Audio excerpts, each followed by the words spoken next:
Praise the lord. ఈరోజు మీకోసం జీవము గల దేవుని మాట, సామెతల గ్రంథము 28వ అధ్యాయము 20వ వచనం.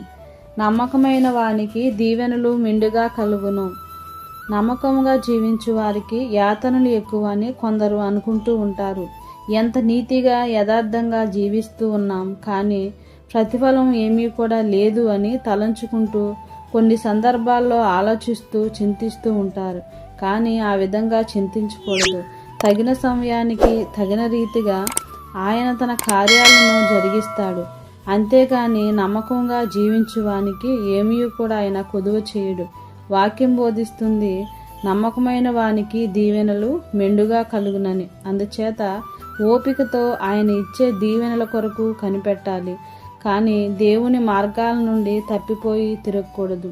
సాక్ష్య జీవితాన్ని విడవకుండా చివరి శ్వాస వరకు బలా నమ్మకమైన మంచి దాసుడా అని అనిపించుకునే విధంగా జీవితం ఉండాలి.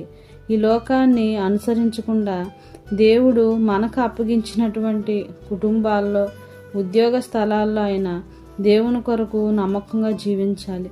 ఆ విధంగా దేవుడు నీకు అప్పగించినటువంటి బాధ్యతలను నమ్మకంగా నువ్వు జరిగించిన ఎడల దేవుడు నీకు మెండైనటువంటి దీవెనలను అనుగ్రహిస్తాడు. ఈ ఉదయకాల సమయంలో నీవు ఏ విధంగా నీవు ఉంటూ ఉన్నావు పరిశీలన చేసుకో.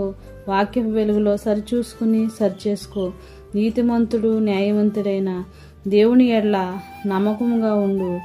దేవుడు నిన్ను హెచ్చించి దీవించి ఆశీర్వదిస్తాడు. దేవుడి మాటలను ఉదయకాల సమయంలో ప్రతి ఒక్కరి హృదయంలో ఫలింపచేసి నడిపించునుగాక.